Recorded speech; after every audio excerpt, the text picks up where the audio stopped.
We're now talking to Dr. Kevin Saran from the National Transformation Alliance, the NTA, and he's the Director of Youth Affairs. And it's a pleasure to have him on. Pleasant good evening, Dr. Saran. Pleasant good night to you too, Mikee K. Yes, Thanks for having me on the show. Yeah, thank you so much to being with us and linking with us. I know a lot is going on. Looking at what's taking place now, I mean, socially, crime seems to be one of the major topics.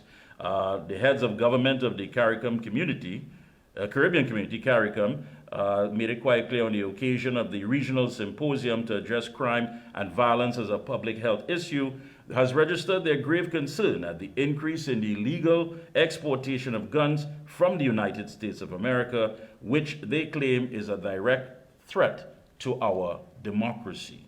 We've been here before. I mean, we've had a report from Professor Ryan 10 years ago, which detailed recommendations, integrated governance,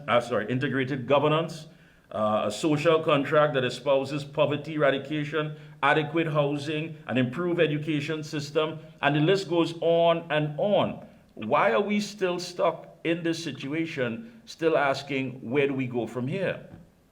Correct, and that's a very good question, Mikey. So the situation with crime in Trinidad and Tobago is simply alarming.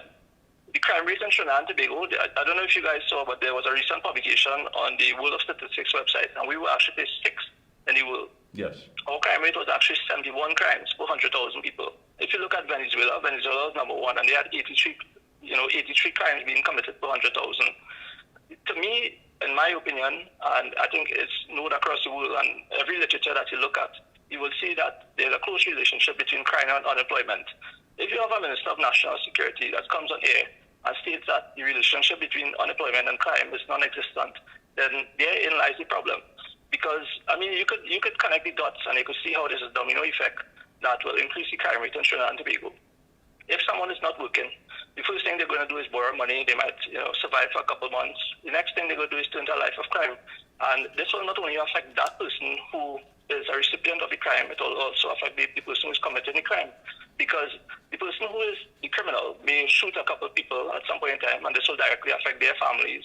If they were the breadwinners for those families, particularly for the example of the pharmacist that got shot earlier on yesterday, their families, if he was the breadwinner for that family, it means that they will now be placed on social support services. And if the criminal gets shot, let's say by the police, he and his family will now be placed on social support services. So it's almost like a dependency syndrome, where it's a continuous cycle that's going around and around. I think the issue really is that they are not focusing on the cause, and the main cause of the problem for crime. Yeah, but as the Director of Youth Affairs for the NTA, I mean, how does it really start? I'm sure you can envision it just like the rest of us.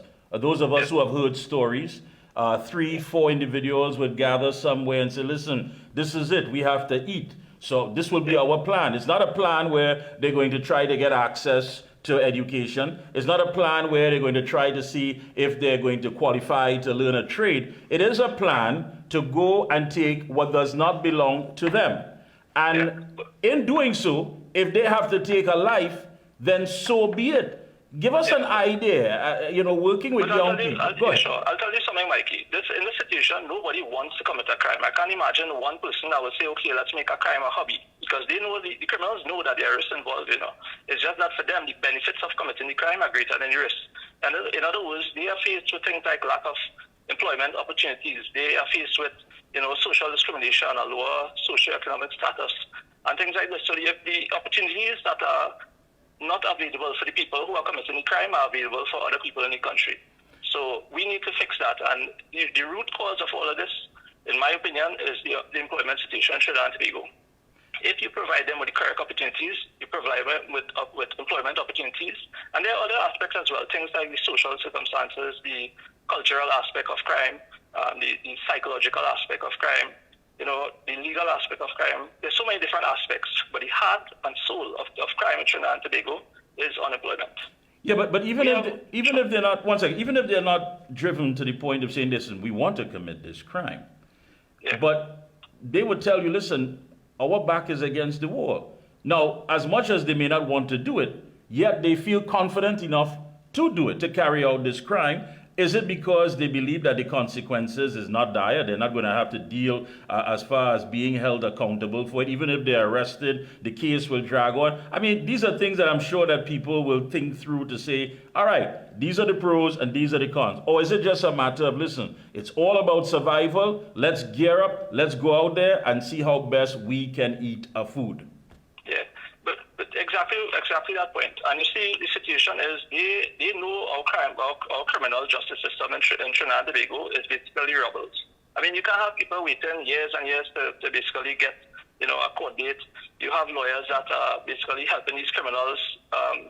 There was a particular prime minister in the crime symposium, and he was saying that one of his plans was to rotate the judges as well as some of the lawyers within the Caribbean. And I think that's that is one of the better ideas that probably came out of that symposium. Because the justice system plays a big part to play with it, and the criminals simply aren't seeing any sort of threat to them, So, and it all stems down from proper leadership. If we have a proper, strong leader in Trinidad and Tobago that has an iron fist, they will think twice before committing a crime. Well, I mean, expand on that. I mean, do you believe that many of these criminals say, listen, what we have here is weak leadership, and I believe that I can get away with it? Are they that confident? I think that is exactly the case. Because if you have the same policies that have been there for the longest while, and you have different leaders with applying the exact same policies, you will have a different outcome.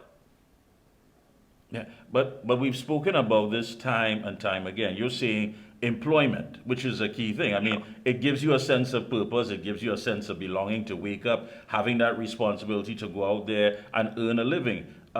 Is that young people that perhaps you've worked with, do they feel that they're being deprived of that? And from whom? Deprived of employment opportunities? Yeah, as far as any opportunities across the board. Yeah, well, look at it this way, right? A couple of years ago, maybe about 10, 15 years ago, our situation, we had a bottleneck in the category of when people came out from A-levels. They couldn't afford to go have a degree. When we had the GATE funding program, all of a sudden everybody got a degree. And now you have a situation where people coming out, and you have people with degrees robbing people and trying to get by and doing all kind of crazy sorts of crimes in Trinidad and Tobago. It is really simply because the opportunities aren't available for them. It's a lack of poor successive planning on their behalf. But what do you say to folks who are not that, compromising in what you're saying, to say, okay, I understand, it's more than just one element. And there are those who would say, listen, I don't want to hear those excuses. I didn't grow up with money. I didn't come from a privileged family. And I didn't turn out to go out there and kill or rob anybody. What do you say? Is there a disconnection there that people are simply not getting when it comes to dealing with this issue, especially among our youths? Yeah, well, Mikey, the situation you just described is exactly my situation. I grew up as fortunate to have proper parents with the proper iron fist and the proper upbringing to keep me on track. I mean, I line with the guys in the block, when they're smoking and stuff, but I never picked up smoking. I looked at movies with violence, but I never picked up violence in any way. I listen to dancehall music, but that don't mean that I'm some sort of gangster. So a lot of it does have to do with your social upbringing, and parents do play a significant part in that. Yeah. And what are some of the things that stands out when you interact with these young people, besides the fact of employment? Is there some sort of thing that they communicate to you as to, listen, I simply have no choice, there are no options, I just have to go for it? And what do you say then?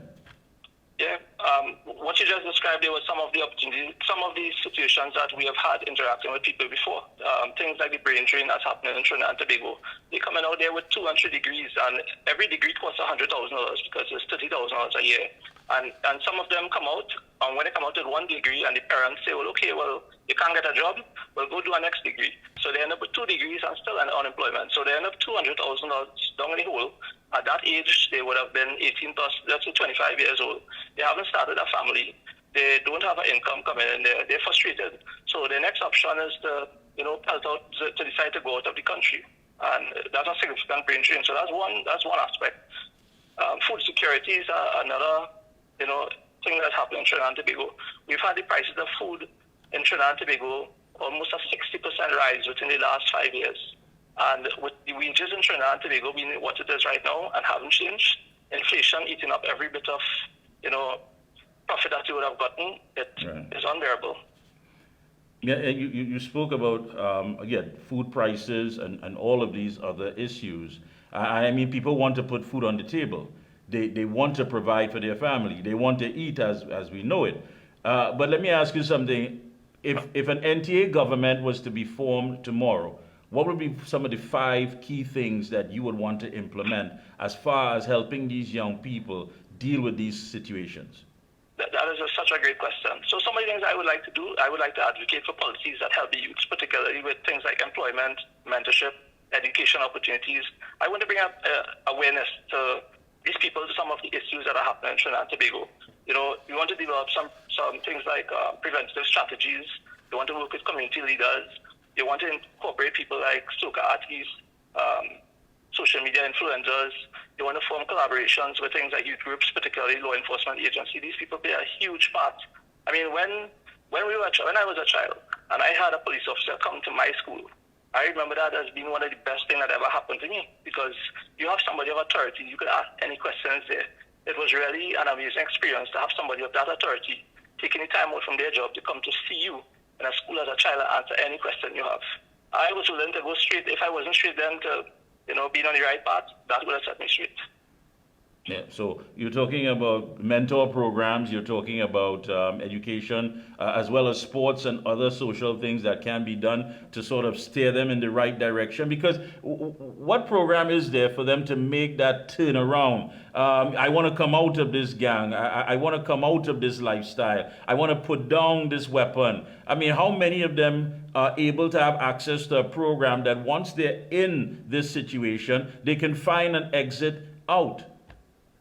That is exactly where the community's leaders come in, because you could put any amount of programs you want in place as a person looking from the outside. But if you are not willing to step down at the ground level and communicate with the people that are on the ground, finding out what are the issues that the kids and them are facing, then you will really be spinning in mud. You could put all the policies you want in place, you could put all the social programs, they will not come, they will not show up. So that is where the bridge between you and the individual that's going through that problem will come in there. All right. Thank you. Closing comments? Go right ahead. Sorry? Closing comments? Go right ahead. I know this country is going through a very stressful period in time right now. I just want to say to you guys, just hang in there. Better days are coming. Believe. All right. Well, Dr. Saran, thank you so much for taking time out to linking with us here.